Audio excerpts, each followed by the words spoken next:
Bom dia ao pessoal que esteve aqui com a gente terça e quarta. Prazer revê-los. E ao pessoal que chegou hoje, sejam bem-vindos. O nosso objetivo aqui é a gente fazer uma integração das atividades que a gente faz hoje para conviver com o vírus. Quem esteve o ano passado no Simpósio Brasileiro, viu que a gente fez um simpósio basicamente pensando o que a gente ia fazer com a virose. Agora se passou um ano, tive o prazer de perceber que vocês fizeram muita coisa importante. E o meu objetivo hoje aqui não é só essa integração, sempre foi. Eu acho que São Paulo e Santa Catarina trabalham juntos há 12 anos aí, que a gente tem essa atividade com a IPAGRE e com a estação de Uruçanga, mais especificamente. Mas agora, com esse problema do vírus, o que eu vim hoje especificamente mostrar para vocês não é assim o desastre que aconteceu lá em São Paulo e por isso vocês estão deitando e rolando no mercado. Graças a Deus que estão. O que eu vim mostrar para vocês é o que foi que a gente não fez em tempo, porque não sabia, porque não se organizou e dançou. Então, hoje, vocês estão com a virose aqui há um ano, em tempo de fazer o que é preciso e já fizeram o mais importante. Então, essa conversinha aqui, rapidinha, é justamente para a gente mostrar para vocês como técnicos e produtores, terem a dimensão do que acontece quando a gente age na hora certa e do que acontece quando a gente não age. Tá? Então, rapidamente, a gente vai falar aí da questão do manejo. Eu agradeço muito o colega Edson, que já adiantou meio expediente aqui no negócio, já mostrou para vocês como é que é. Não vou repetir toda essa história de que o vírus é um perigo. Vocês já sabem. Então, vamos direto no assunto, mudas altas. Por quê? Porque o Edson também já disse para vocês, é o primeiro item que a gente pode atuar e que realmente faz diferença.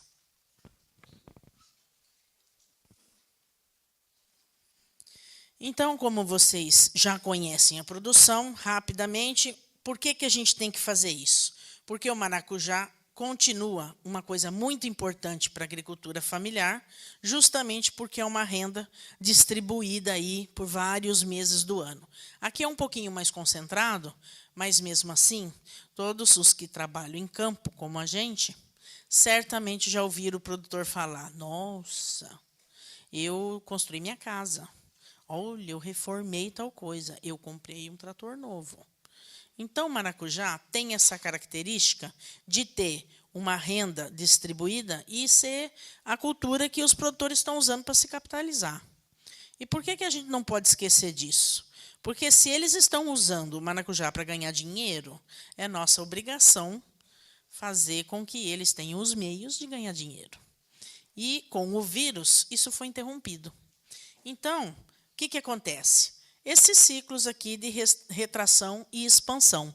Vocês hoje estão num ciclo de expansão. Lá em São Paulo, em 30 anos de cultivo, nós já passamos por um monte de sobe e desce. E é justamente por causa deste momento perigoso do vírus que a gente quer evitar o desce.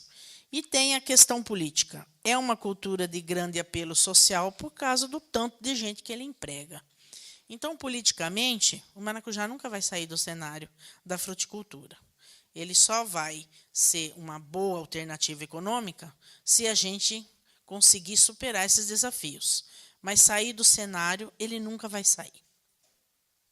E nós temos aí no maracujá essas oportunidades que a gente não pode perder.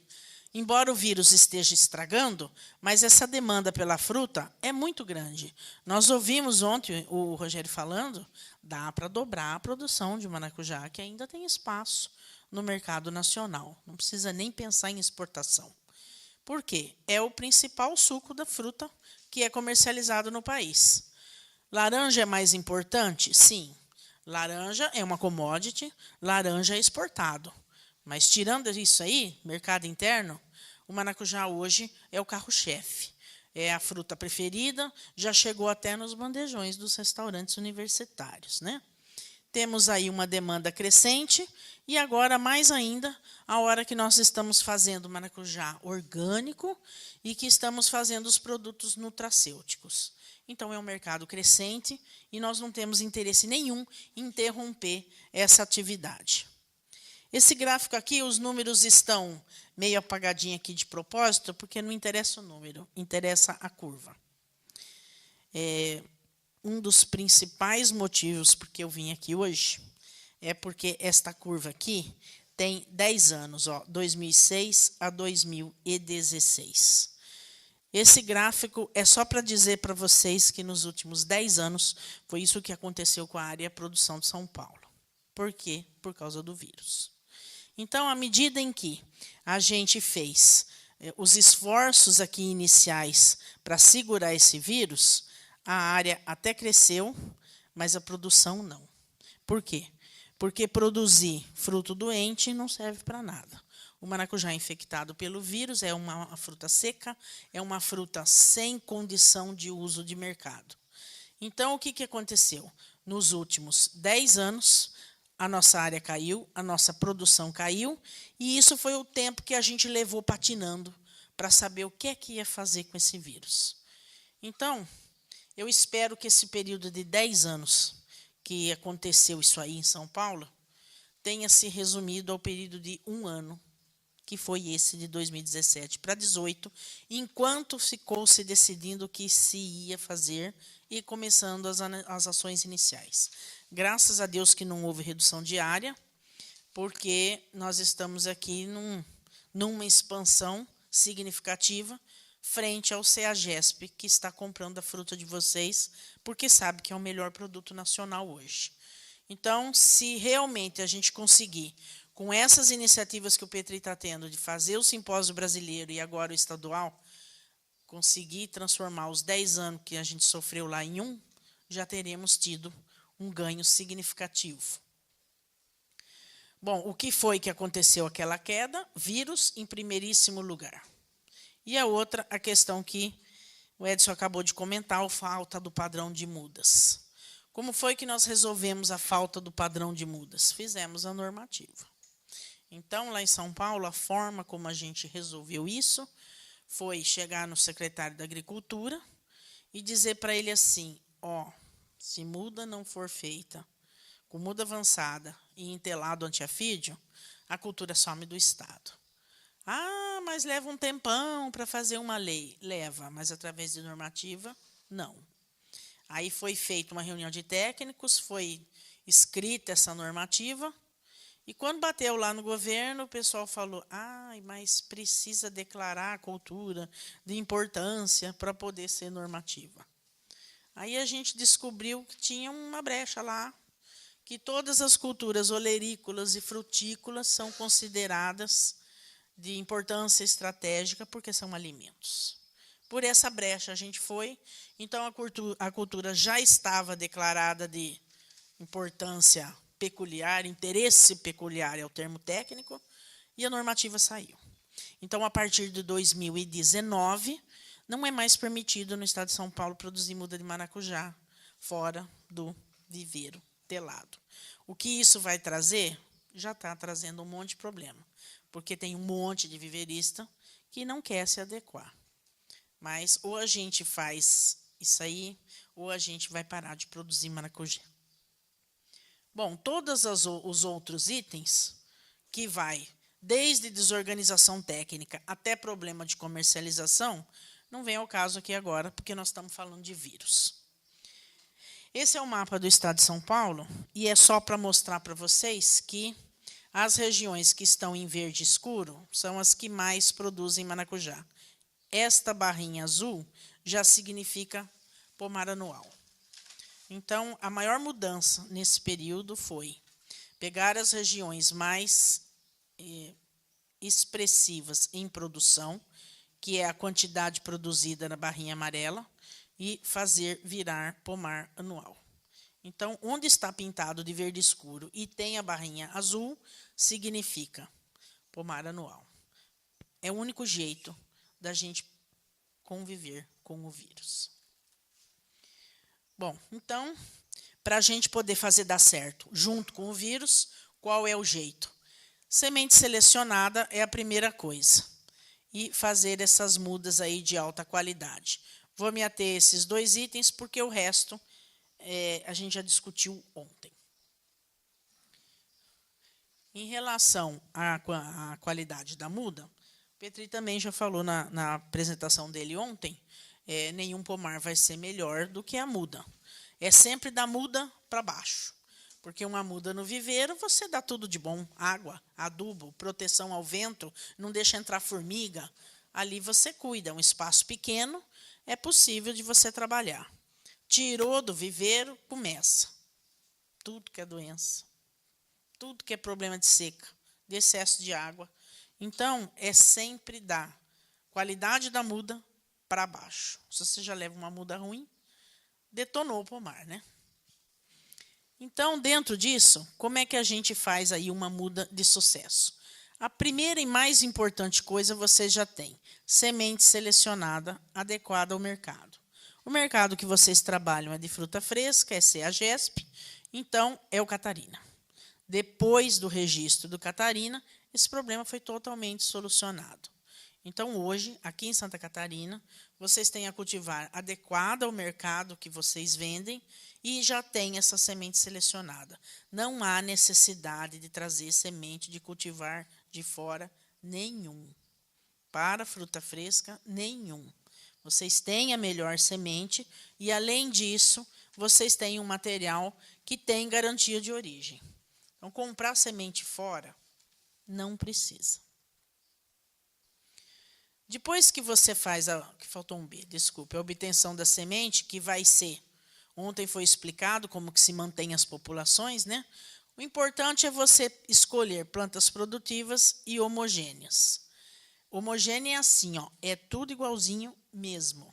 É isso que é bonito lá no CEAGESP. Quando a gente abre uma caixa do fruto de Santa Catarina, o que enche os olhos não é só o tamanho, é a homogeneidade. Então, quem vai fazer? Tirar as próprias sementes do seu pomar, precisa escolher plantas produtivas e homogêneas.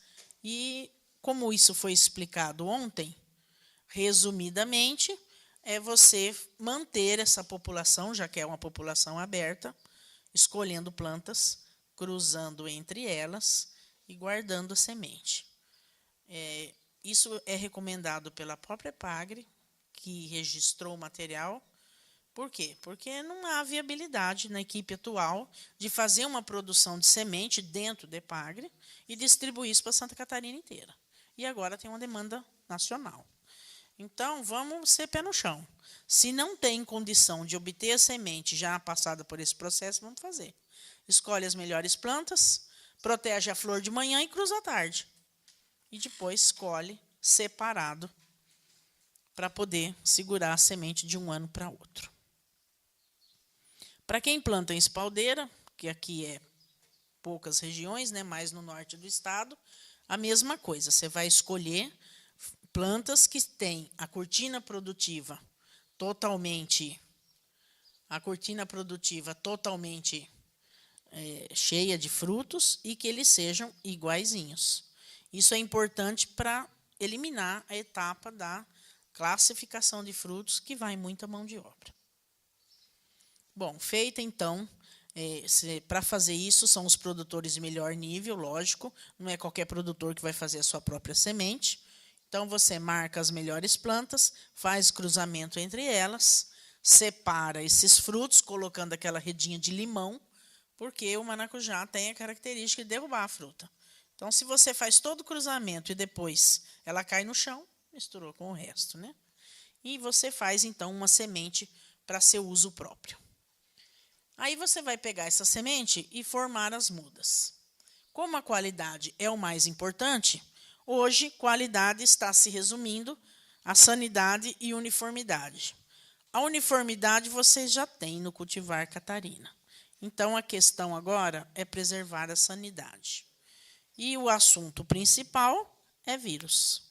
Então, obviamente, que não dá mais para a gente fazer produção de muda lá no cantinho da propriedade, do lado da casa, como sempre foi feito. Agora tem que ter realmente um telado. Antigamente a gente ainda punha um telado, isso aqui é sombrite, e ainda tinha plantas adultas perto. Hoje, nem pensar. Não é mais sombrite, é telado antiafídio, e é sempre bem longe de qualquer planta adulta que possa estar contaminada. E outra mudança é que já tudo em sacola plástica. É a forma que a gente consegue controlar melhor a sanidade da planta. Acabou essa história de bandeja. É lógico que ela economiza espaço, economiza substrato, mas isso aqui é filé mignon para o vírus, porque dentro de uma bandeja a planta está muito estressada. Quem viu ontem o slide do Petri mostrando uma plantinha assim, com 2 folhinhas cotiledonares e uma folhinha verdadeira, já tem mais de 10 centímetros de raiz. Então, quando você coloca isso dentro de um tubete, ali já ocupou o espaço que tinha que ocupar na vertical. Aí começa a questão do estresse, enrolamento de raiz. Então, essa história de ganhar tempo com a bandeja não é ganhar tempo. Você pode até reduzir em número de dias, mas você perde em qualidade. E hoje, considerando aqui sul do estado de Santa Catarina, depois você tem que tirar dessa bandeja e passar na sacola. Uma repicagem como de uma olerícola. Isso atrasa 10, 15 dias a muda. Então, nós sabemos que tem que ser semeadura direta em sacola plástica. E aonde? Primeira coisa, o viveiro, né? Então, esse aqui foi um viveiro que nós visitamos ontem, aqui no município, né, de Sombrio. E esse produtor investiu, plástico em cima, tela antiafídio a volta toda, e esse viveiro tem 10 por 10. Quer dizer, não é um negócio exagerado. Né? 10 por 10, gastou dinheiro? Não, ele investiu na qualidade do pomar que ele vai ter. Toda a mão de obra, todo o dinheiro que ele investir no próximo ano, já começou muito bem aqui dentro. Então, quando a gente fala, mas vai gastar com o viveiro? Não, ele vai começar o pomar dele como se deve. Aqui dentro, então, 10 por 10, ele vai fazer bem umas 5.000 mudas, né? 5.000 mudas altas. Então, numa propriedade agrícola, 10 por 10 não é nada. Mas a tela é muito cara. Sim, a tela é muito cara. Mas, quanto? 3.800, está falando aqui o Sandro. 3.800 para você tirar 40 toneladas de fruto a R$1, se vai vir 4.000, o 3.800 é 10%. Ainda acho que vale a pena. Porque se não tiver o viveiro, você não tem a colheita. Também tem isso. O Sandro está lembrando aqui que o viveiro você não usa um ano só, né? A estrutura está montada e está pronta para uso. Então, 10 por 10, tela antiafídio em volta, plástico em cima, e o detalhe aqui das portas desencontradas. Porque isso aqui também garante, tem uma anticâmara, e na anticâmara, uma porta direita, outra esquerda. Então, quando você entra e faz esse zigue-zague aqui, isso mesmo o pulgão entrando eventualmente numa antecâmara, e entra. Porque aqui do lado mesmo, a menos de 1 metro à direita, tinha um pezinho de citros lotado de pulgão. Então, a gente não vai eliminar pulgão da natureza. E ninguém tem essa pretensão, muito menos em regiões onde a gente planta frutas e hortaliças. Então, se nós vamos conviver com o pulgão, vamos atrapalhar a vida dele aqui e fazer com que ele tenha um trabalhinho aí e não chegue nas mudas, né?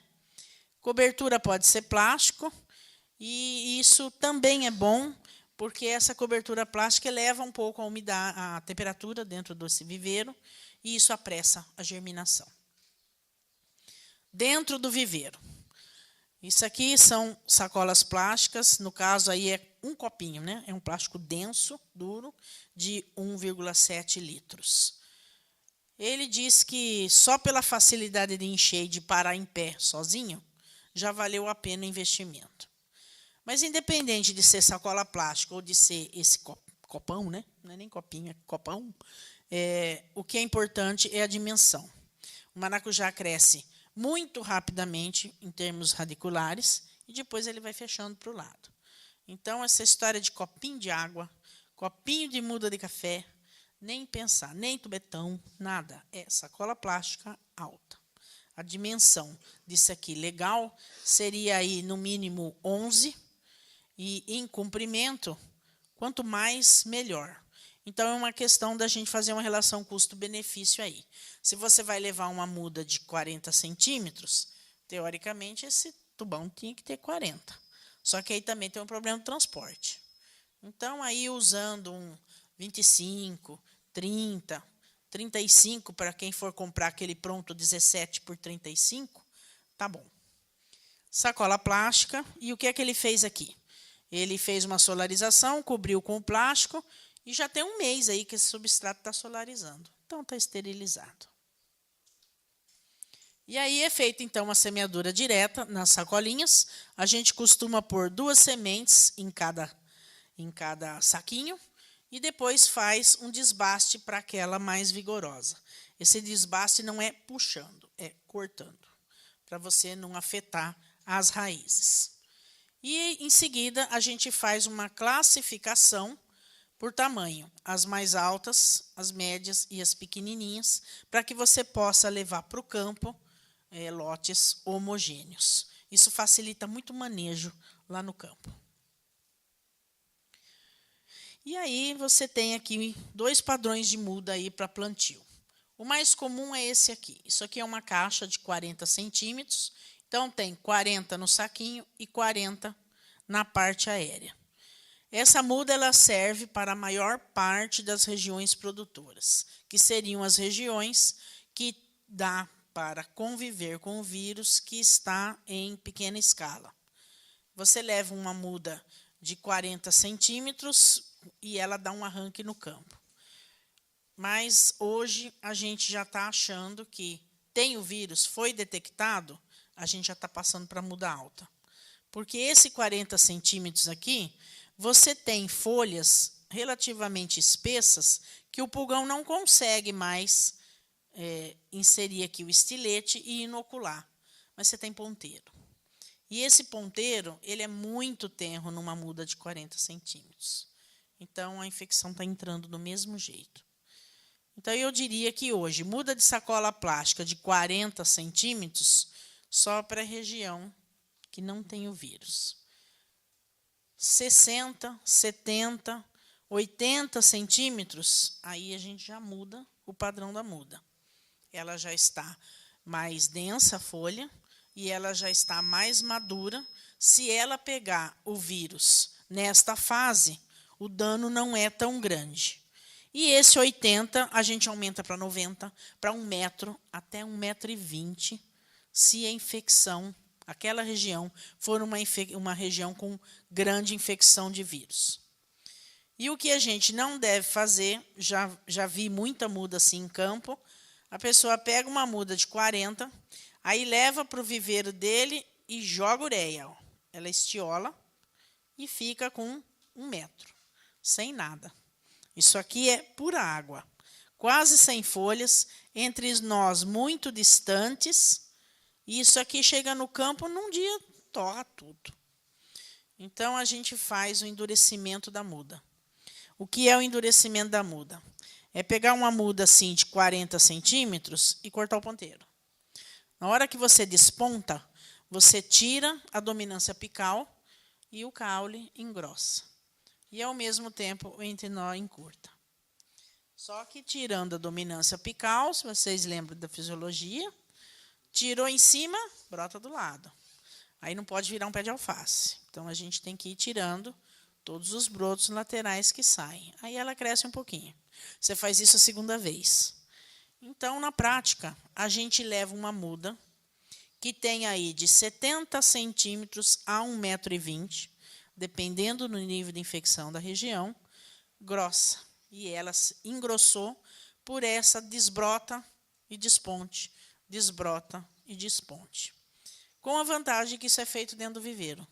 Então, a gente não está levando doença de uma planta para outra.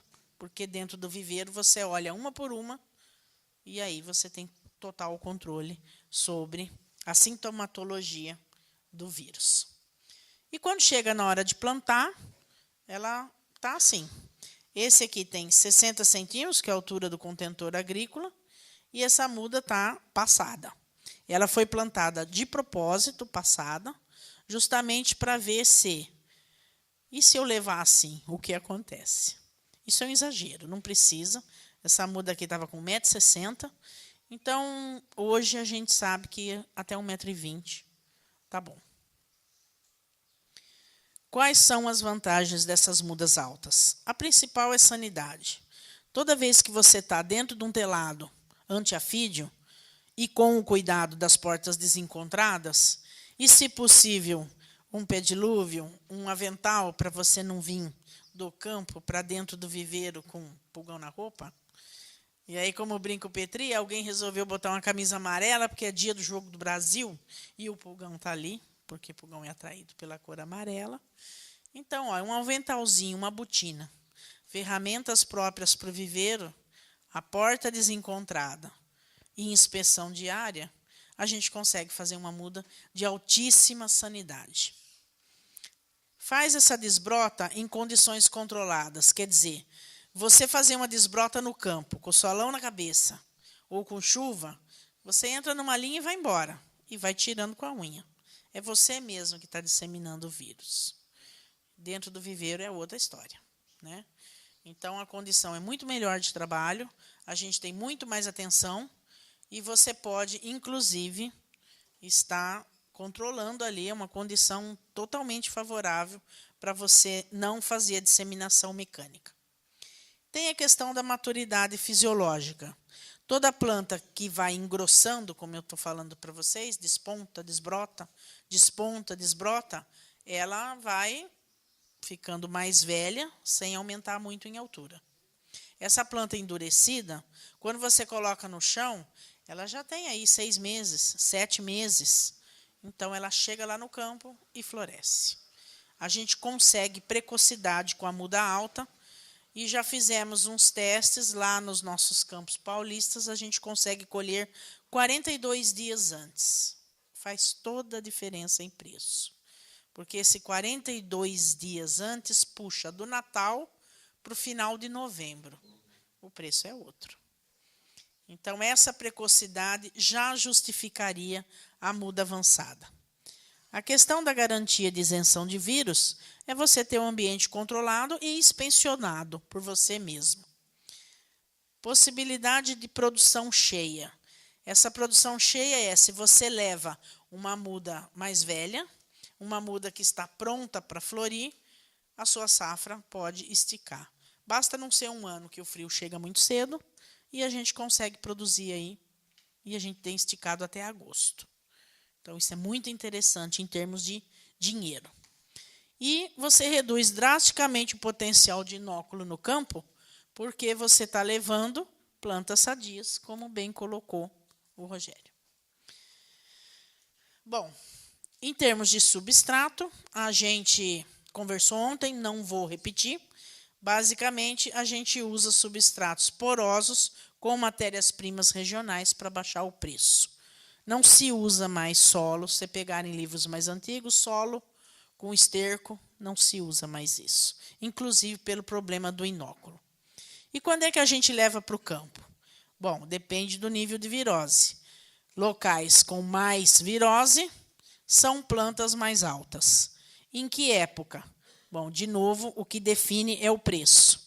Se você quer pegar antecipação de plantio com preços maiores, tem que plantar mais cedo. Então, aqui o Petri está falando em agosto, setembro no campo, né? E no máximo outubro. Mas a planta que for para o campo em outubro já não vai produzir em janeiro, né? Só em fevereiro. Então, essa época depende aí do mercado. Então, assim, passamos rapidamente para privilegiar o tempo que vocês possam perguntar aí, eventualmente, as dúvidas que tenham. De toda forma, o que a gente gostaria, tanto eu quanto o colega Edson, é mostrar, olha, a virose tem que ser levada a sério. Senão, o maracujá sai da região e aí vocês têm ideia do que é o impacto econômico se essa atividade for suspensa aqui na região, né? Espero que isso nunca aconteça. Muito obrigada.